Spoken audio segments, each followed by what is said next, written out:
Hello and welcome to STEMMtv. Today we're going to cover the basics of organic chemistry. We're going to go over the 13 functional groups. Now, depending on your professor, you may have 12 or 13, but like I said, we're going to cover 13 in my presentation. So we'll start off with the ketones. These are just oxygens double bonded to a carbon chain. So I'll draw an example here.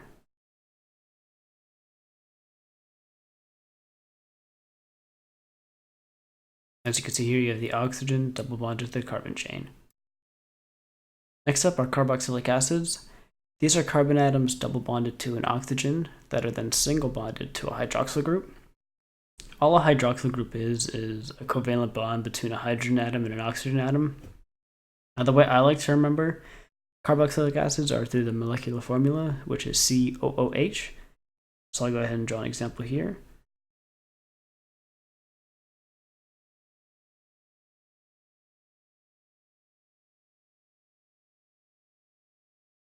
Then you get your valence electrons on the oxygen.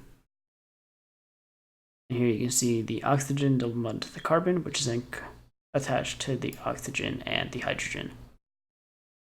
Next up are the amines.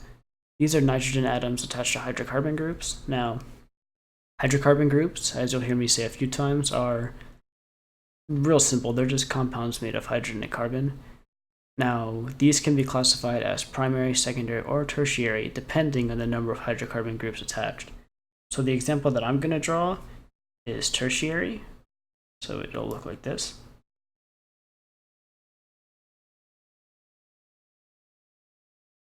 Once again, with your valence electrons shown here, and it's just the nitrogen attached to the 3 hydrocarbon chains.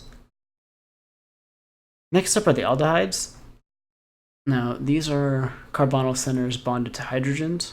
So all a carbonyl center is a carbon double bonded to an oxygen. So our example is going to look like this.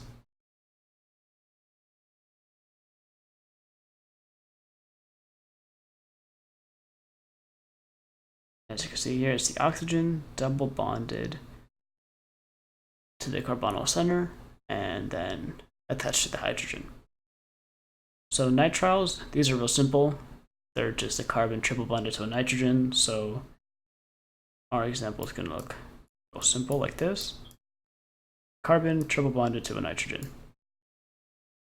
Next up are the alkenes. These are real simple too. They're just a type of hydrocarbon. It's a carbon double bonded to another carbon.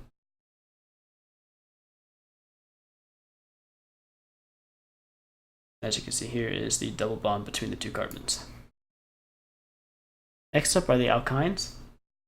These are also a type of hydrocarbon. It's just a carbon triple bond. So these are unsaturated because they don't have the maximum number of hydrogens needed to account for all the carbons. So they'll look like this.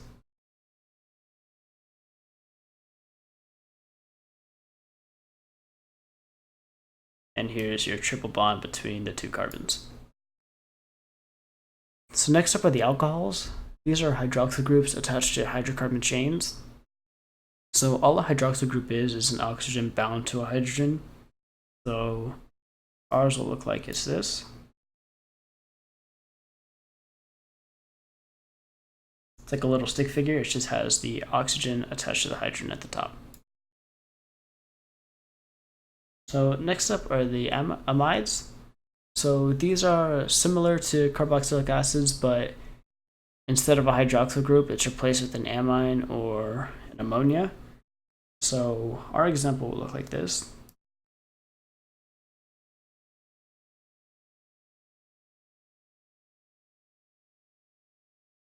And here you can see the O double bond to a carbon, which is then single bonded to a nitrogen attached to a hydrogen.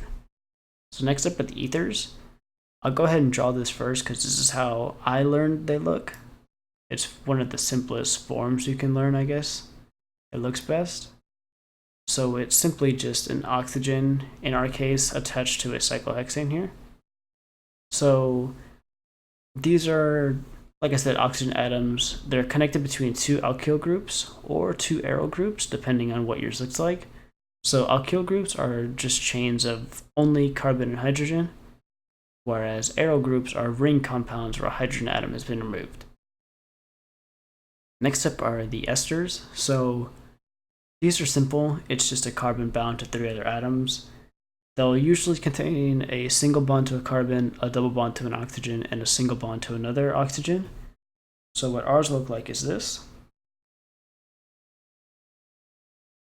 You have a CH3, single bound to an oxygen, single bound to a carbon, which is then double bound to an oxygen, and branching out like that.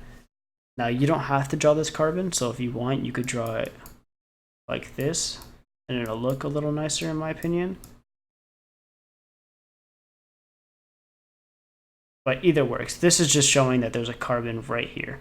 Doesn't make a difference.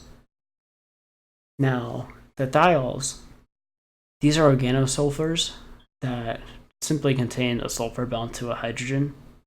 It's real simple. It'll look like this. As you can see at the top, it's a sulfur bound to a hydrogen. Now here's where I was saying, depending on who you have, you might have 12 or 13. So this is our 13th. It's a halogen group, so it's not difficult. It is really just a halogen bound to a carbon chain, so it can be bromine, chlorine, fluorine, etc. So it'll be real simple and just kind of look like this. And here you can see the bromo attached to the hydrocarbon chain. So that's about it for the functional groups. If you have any questions, feel free to ask in the comments. This is Blake with SHTEMMtv. Thanks for watching, and catch us in the next one.